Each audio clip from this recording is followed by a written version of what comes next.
Sometimes the most unforgettable scenes in cinema don't come from million-dollar special effects or high-end CGI. Nope, they come from real moments. Pure, raw, unscripted chaos that ended up on screen and blew everyone away. Whether it was an unplanned accident, a gutsy actor decision, or a totally unexpected reaction, these scenes became legends because, well, they actually happened. So smash that like button, subscribe to the channel, and get ready for movie moments that were 100% real and totally epic. In Titanic, 1997, the scene where Rose spits right into Cal's arrogant face is unforgettable. But did you know it wasn't even in the script? Here's the tea. During a previous scene, Billy Zane, Cal, accidentally slapped Kate Winslet a little too hard. Director James Cameron saw the tension and gave Kate a chance to vent. No! I said no! Creatively, her solution? Spit in his face in the next take. Not just a cute little spit either. We're talking full throttle, deep lung projectile. It wasn't just a great moment for Rose's character. It was a mic drop power move for Kate. She took back control in a way that felt natural, real, and incredibly satisfying. And Cal, he definitely didn't see that one coming. Die Hard 1988 gave us one of the most iconic villain deaths of all time. When Hans Gruber, played by Alan Rickman, falls from the Nakatomi Plaza, it's pure cinematic perfection. But here's the twist, the fear on his face, 100% legit.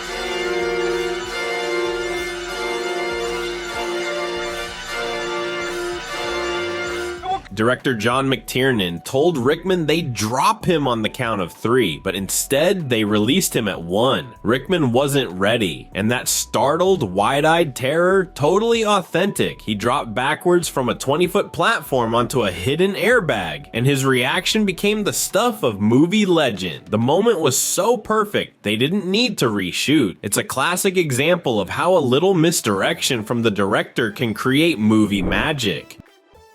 During Gothika 2003, Halle Berry and Robert Downey Jr. were in the middle of filming an intense psychiatric ward scene. Emotions were high and the energy was real, but things got too real when Downey grabbed Berry's arm with a little too much force. Her arm broke mid-scene. Both actors reportedly heard the crack, and filming had to pause for 3 weeks so Halle could heal. But what made things awkward? According to Berry, she never got a proper apology from DJ. Oof, it's one of those, wait, that actually happened moments that proves how quickly things can go sideways, even with experienced actors. In Raiders of the Lost Ark, 1981, there's a moment where the villain Belloc, played by Paul Freeman, delivers a dramatic monologue while a fly lands on his face. He doesn't flinch. In fact, it looks like he swallows it mid-sentence. The scene has confused and grossed out viewers for decades. Did he really eat the fly? Turns out, no. Freeman later clarified that the fly flew away, but editors removed a few frames, making it look like he ate it. Still, props to him for not breaking character at all. That's some serious composure or hunger. In Mad Max Fury Road 2015, there's one character that completely stole the show. The flaming guitar guy. You know the one. He's hanging from a moving truck, blasting metal riffs while his guitar literally shoots fire. That entire scene looks like it had to be CGI, right? Wrong.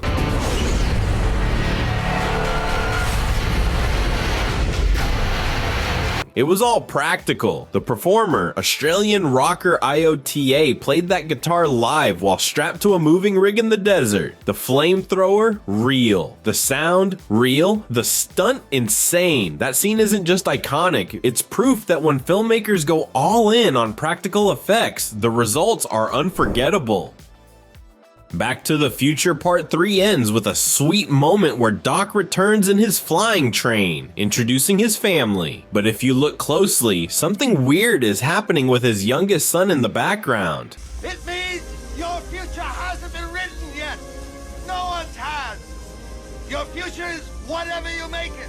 The kid starts making frantic hand signals and pointing to his pants. For years, fans wondered if it was some kind of inside joke or blooper. Turns out the young actor just really needed to pee and was trying to tell the crew during the take. No one stopped the scene, and the moment made it into the final version. It's now an accidental Easter egg that fans love spotting, and honestly, we've all been there. In Blade Runner 1982, Daryl Hannah's character Pris makes a desperate escape, sprinting down a slick street in the rain.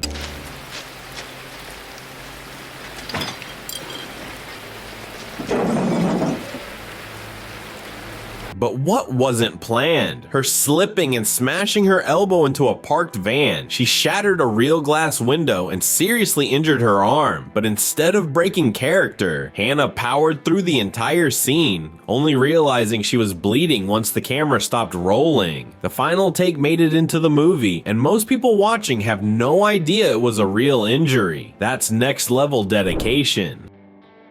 In Mission Impossible 2 2000, the final showdown between Ethan Hunt, Tom Cruise, and villain Sean Ambrose, Dougray Scott, ends with a brutal spinning kick. But this wasn't choreographed to perfection. It was a full-on accident.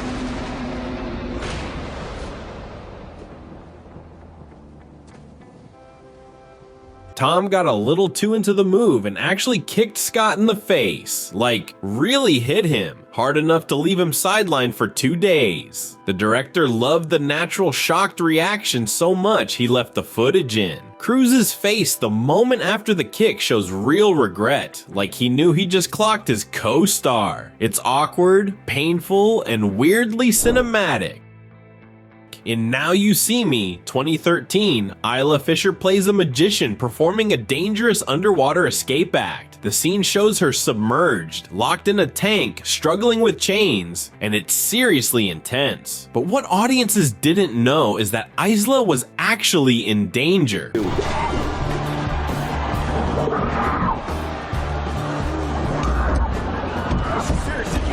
One of the chains got stuck for real, and she couldn't surface. She was trapped underwater for more than 2 minutes. She started banging on the glass, trying to signal the crew, but everyone thought she was just giving the performance of her life. Eventually, she was pulled out just in time, and thankfully was okay. But the real panic, the genuine fear in her eyes, that stayed in the film. It doesn't get more authentic than that. Banging and saying, set me free, but everyone just thought I was doing fabulous acting. They thought I was being Meryl Streep in the tank. Actually, I was drowning.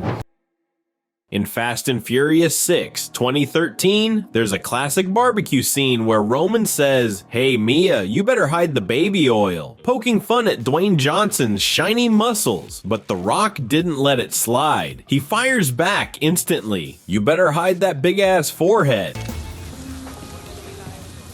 Hey Mia, you better hide your baby oil. I'm just playing. You better hide that big ass forehead. I was just joking. That line wasn't in the script. It was a savage off-the-cuff burn, and Ludacris completely lost it. His spit take and uncontrollable laugh were totally real. The scene became iconic because it felt so genuine. It was just the cast having a great time and roasting each other like family. And honestly, that's why it worked. In First Blood, 1982, Sylvester Stallone's legendary character Rambo jumps off a cliff and crashes into trees on the way down.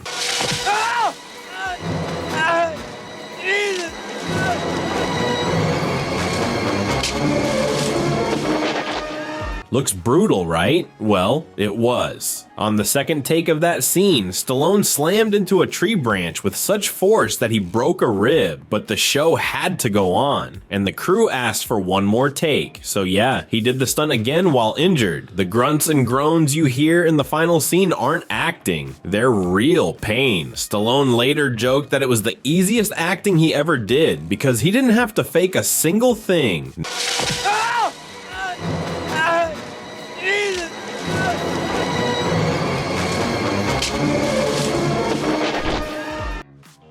No Time to Die 2021 opens with one of the most jaw-dropping stunts in the franchise, James Bond riding a motorcycle up a steep staircase in Matera, Italy, and launching it into the air over a stone wall. It looks like pure CGI madness, but it was real. Stunt rider Paul Edmondson, a 5-time world champion enduro, pulled it off in a single take. No wires, no special effects, just skill, guts, and perfect timing. And here's the kicker. He did it on his 50th birthday. While most people celebrate with cake and a quiet dinner, this legend celebrated by launching himself off ancient architecture. Iconic.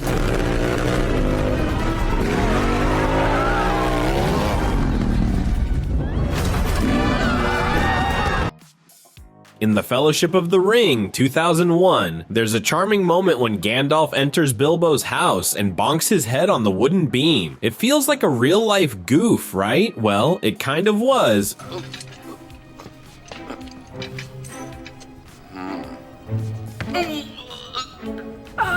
But not exactly. Ian McKellen improvised the head bump during filming. He wanted to emphasize just how cramped the Hobbit world was for a towering wizard. It wasn't in the script. It was just his brilliant instinct. Director Peter Jackson thought McKellen had hurt himself, but when he realized it was on purpose, he loved it. The moment made Gandalf feel more human and added a perfect touch of realism to the magical world. So that's it. Before we wrap up, make sure to leave your like, subscribe to the channel, and see you next time.